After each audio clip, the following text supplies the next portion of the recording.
so now we're going to look at DD sentences. So can everybody in their book please write a little mini title that says DD sentences. Okay? And in brackets you can put description, because that's what it stands for, and detail. Okay? So, a DD sentence, really important, has two parts. Okay? So we really need to remember that, because that's important in terms of how we're going to formulate these sentences. Now, part one gives the reader a description. Okay, really important. We're going to come back to this in a second. And the second part, so part two, gives further detail. Now, that further detail is still linked to that initial description. But the key bit here is that the punctuation mark that separates those two pieces of description and detail is a colon. So we use a colon to separate the description and the detail. And I'm going to model exactly what I mean now. So, on the board an example is already given. And it says that the vampire is a dreadful creature. Okay? So that description is about the vampire. The second part is the detail that is still linked to the vampire. So we know that the vampire is a dreadful creature, but now it's telling us that actually it kills. So how is it a vile creature? It kills by sucking all of the blood from its victims. So I'm going to try and link this to our genre of writing now, okay? So again, we're doing diary entries. So I'm going to try and adapt this sentence type to fit in my diary entry so I can apply it to my independent write at the end of this week, okay? So from the viewpoint of Charlie. I'm going to go with, I'm going to talk about the Sergeant Major in my example. So I'm going to put the Sergeant Major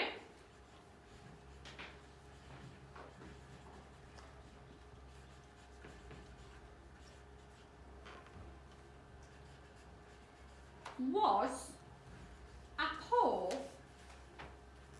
excuse of a man. Okay, you can probably do better than me. So this bit here, I'm giving some description about the Sergeant Major. That's my description. I'm saying that he is a poor excuse of a man.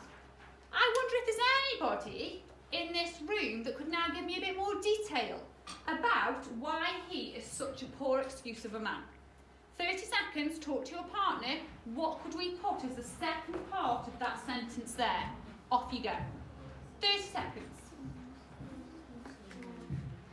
You'll have to chat to do that.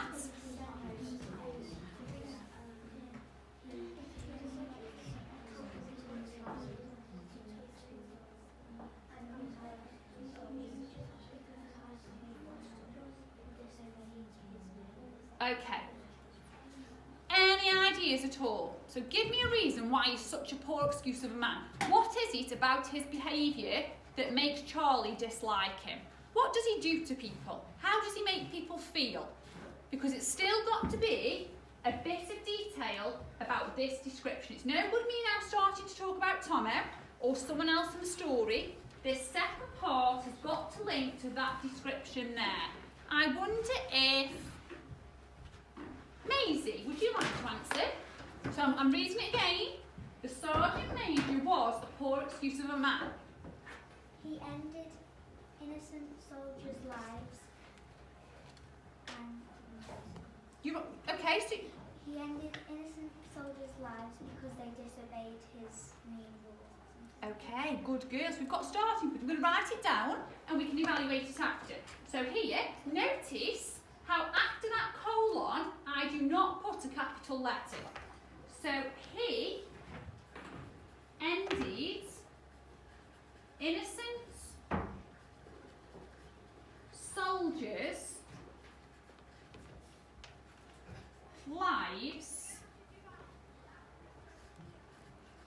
for disobeying his orders. Okay?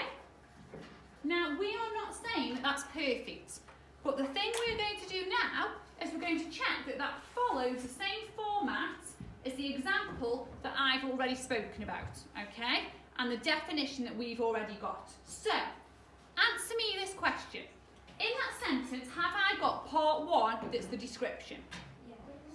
Sorry? Yes. Yes. So I've got my description element.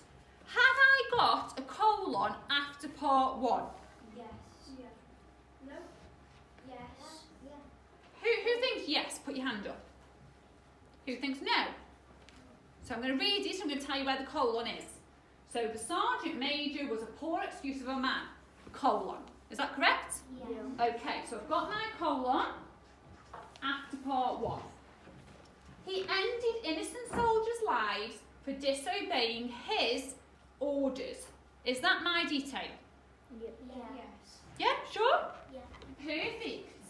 So actually, I can tick that off. And I know at this point, before I start to up-level this, I've got all of the correct elements of a DD sentence. Now, same process again.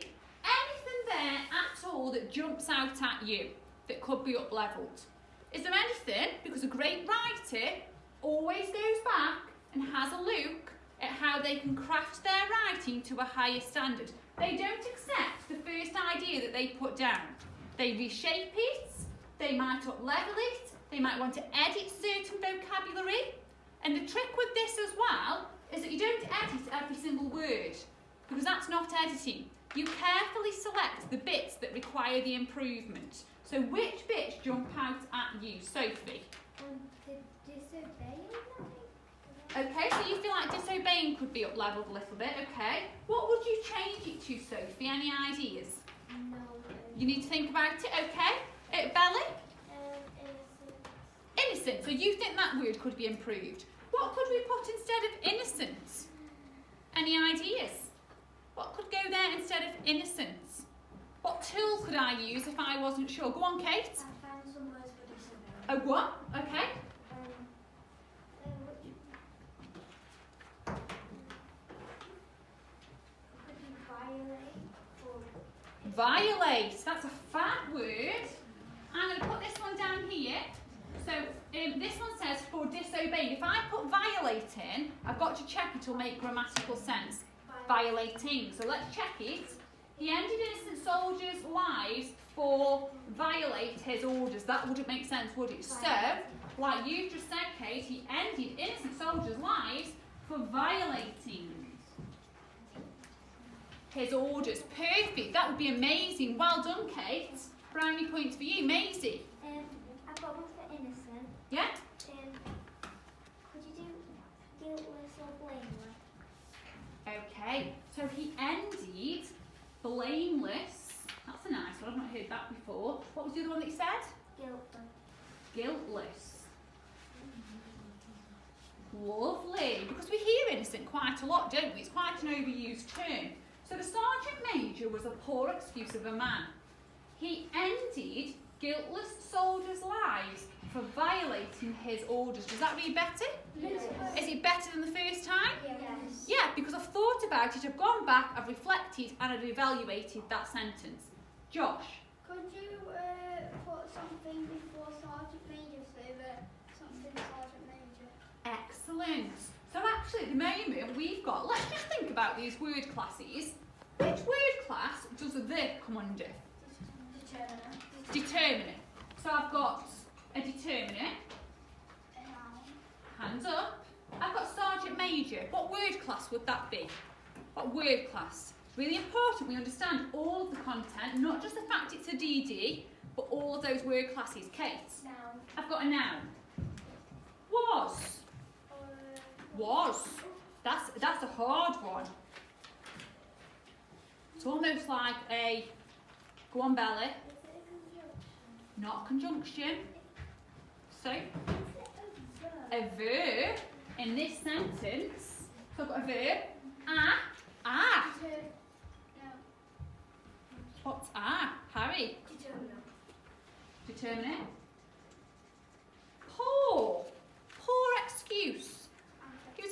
excuse. It's almost like a combined meaning, that is, isn't it? Adjective. Hands up, please, Josh. You're shouting out. Maisie. Is it an adjective? Paul. Yeah. Adjective of a man. Okay, man we know is noun. He. What word, class?